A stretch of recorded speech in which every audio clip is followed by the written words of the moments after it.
Kalau kita bicara tentang sakaratul maut, Rasul SAW mengatakan inna lil mauti sakarat. Nah, kematian itu ada sekaratnya. Berat orang itu ketika meninggal dunia. Terus apa perbedaan antara orang mukmin dan kafir?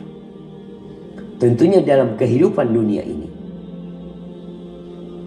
Allah berbagi kenikmatan dunia ini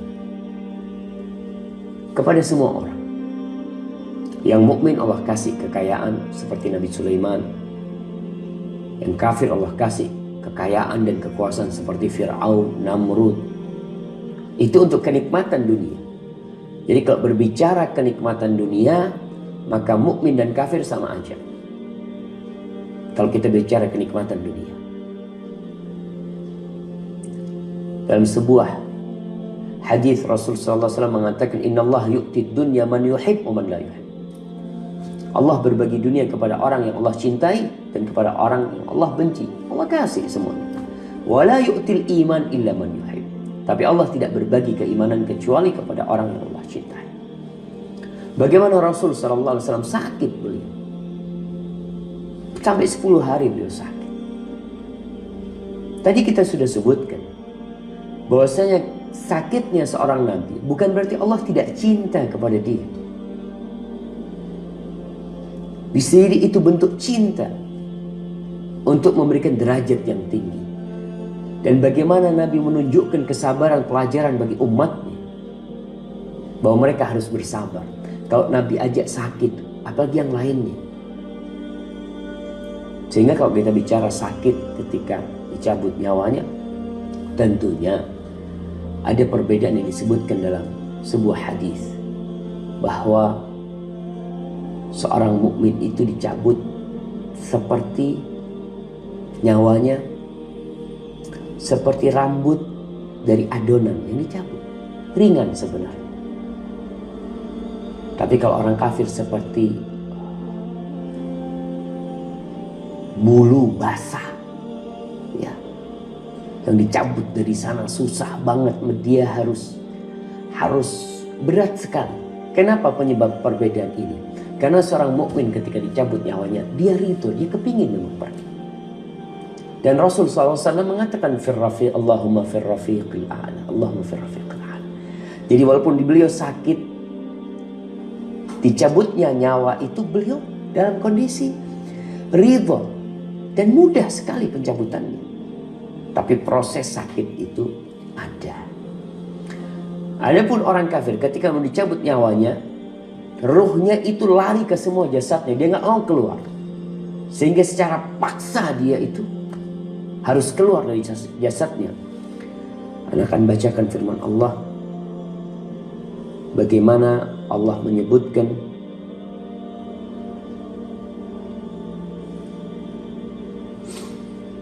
tatkala orang-orang kafir mati.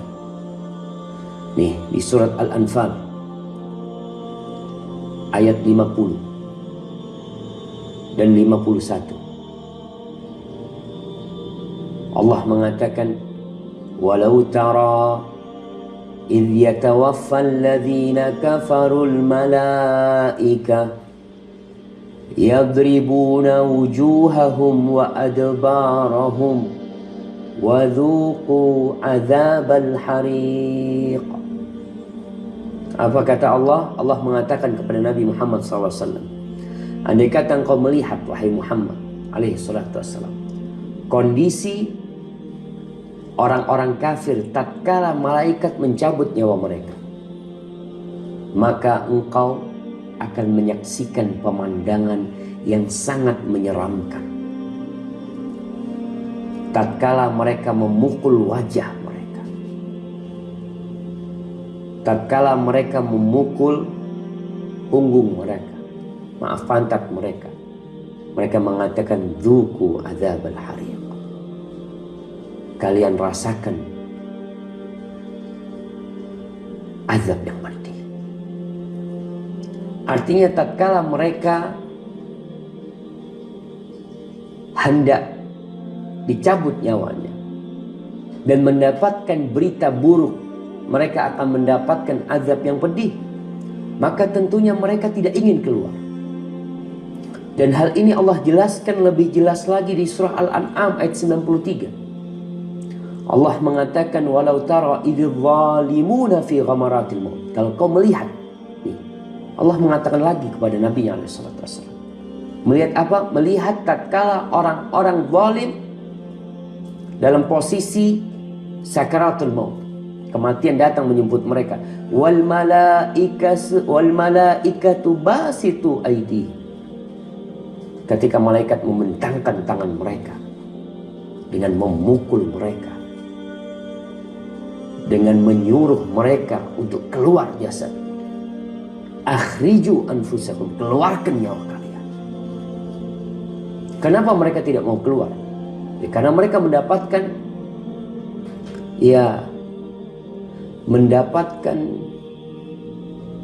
berita buruk, ancaman dzuqu adzabal hariq.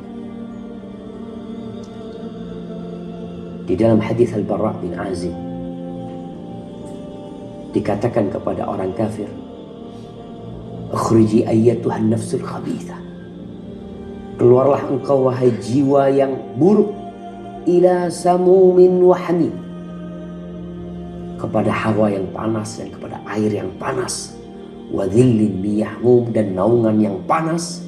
Maka tatkala itu ruh itu seperti akar yang lari ke seluruh tubuhnya, maka dikeluarkan dari tubuh itu kama yuhrafus safut minasufil mabluh, sebagaimana dikeluarkan dari kulit yang basah, ditarik itu bagaimana dia jemaah. Maka keluar dalam kondisi urat-uratnya itu ikut jemaah. Ketika bulu di kulit yang basah itu ditarik, itu keluar sama urat-uratnya. Tidak mudah sekali. Berbeda dengan seorang mukmin yang dikatakan ya ayyatuhan nafsul mutmainnah. Katakan wahai jiwa yang mutmainnah, wahai jiwa yang damai. Bagaimana keluarnya? Maka mereka keluar dengan semua kenikmatan. Mereka akan masuk kepada rahmat Allah. Jadi perbedaannya sangat jelas sekali. Tapi sakit, kalau dalam urusan dunia tuh, orang sakit sebelum kematian itu biasa. Bahkan Rasulullah SAW sakit dan Nabi Adam sakit. Tapi ketika nyawa dicabut berbeda tentunya. Seperti tadi bulu basah yang dicabut itu akan keluar dengan urat-uratnya kalau orang kafir. Tapi kalau orang yang beriman, maka dia seperti rambut yang diambil dari adonan. Barakallahu fiikum. Kiranya seperti itu. Wallahu a'lam.